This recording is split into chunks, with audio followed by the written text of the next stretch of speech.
Listen to what Jesus said. Verse 29. Every one of you that hath forsaken house, or brother, or sisters, or father, or mother, or wife, or children, or lands, for my name's sake, shall receive 100-fold, and shall inherit everlasting life. Only what you do for Christ will last. Many times we spend the majority of our lives chasing hoop dreams. We're trying to find something that's only a momentary fix. We're trying to get happiness through something that's happening. We're trying to fulfill our lives and the voids of our lives with things that are not going to last.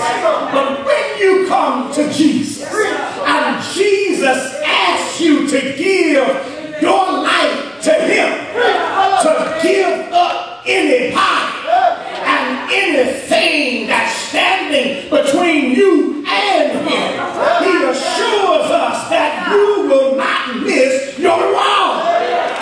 One of the devil's tools is to make you think you're missing out on something. But it's only what you do for Christ that will last. Jesus says in John 14:2-3, I go to prepare a place for it. I don't know about you, but when I look around the atmosphere at what He's prepared already, I get excited about Him saying, I go to prepare a place for Him.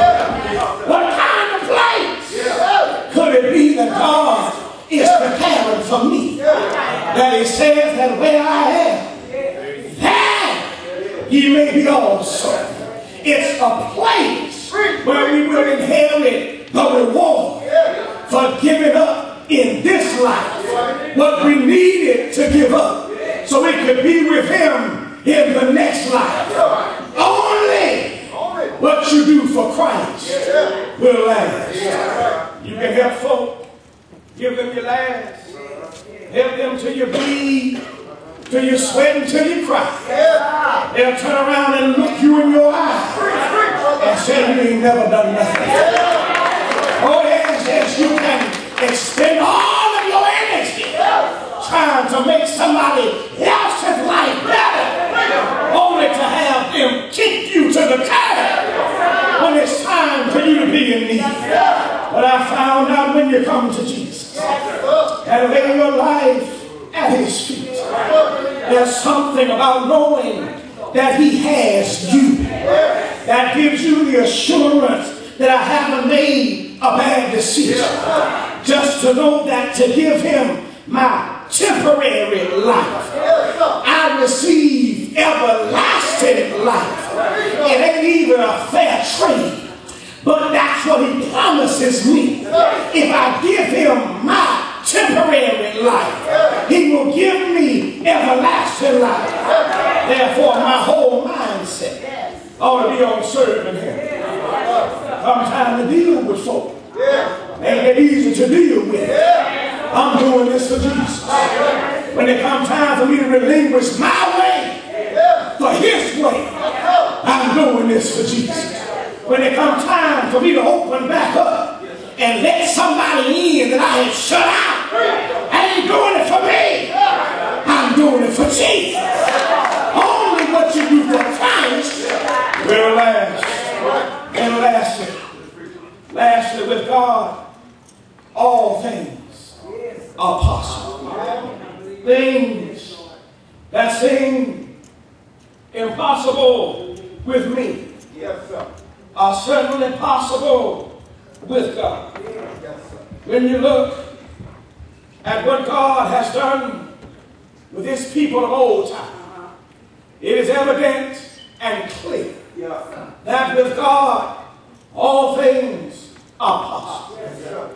Paul had to encourage God's children in Rome because they were enduring great fights of affliction. The enemy was trying to turn them back. The enemy was trying to gain the mastery over their mind and cause them to lose their reward. But Paul wrote in Romans 8 and verse 31, what shall we then say to these things? If God be for us, amen, somebody, who can be against us? And that's what you have to understand. Because on this journey from I can to I will, I'm going to encounter some people who are not going to understand the change that I'm making. I'm going to encounter some folk who want me to stay down where they are. But I heard him say that if any man be in Christ, he is a new creature. And when I start walking like the new creation that I am, everybody ain't happy that I found a new way. Everybody gonna rejoice over the fact that I am now what I am. And so I have to keep my mind focused on the fact that with God, all things are possible. Friends will forsake you. Family will misuse you. But with God, all things are possible. Co-workers will conspire against you. Your employers will conspire evil around you. But with God, all things are possible. Just remember the fact that when God's children were standing before the Red Sea, and they didn't have a way across, it wasn't too much for God to make a way out of nowhere by telling Moses, just take the rod that's already in your hand and stretch it out across the sea. The Bible says that the wall stood up on the left side and another wall of water stood up on the right side, and that God's children walked across on dry land, because with God all things are possible. When you remember old Gideon in the book of Judges, God wanted to show him that the power to win the battle ain't in how many folk you got fighting on your side. So he had 32,000 soldiers, and God said, you got too many. I can't use all of them, because then you will think it's because of you. I need to show you that the battle ain't yours, it's mine. So I need you to tell all the powers to go home. And 22,000 men broke camp. God said you got 10,000 left, but you still got too many. I need you to take them down to the water. And if they put their face in the water, then send them home. Only 300 men had sense enough to bring the water up to them. And God said, I'm going to use the 300 against 12,000 million to show you that with God, all things are possible. Just as David, when he was preparing to stand before Goliath, David didn't need a sword. He didn't need Saul's shield. He didn't need a helmet.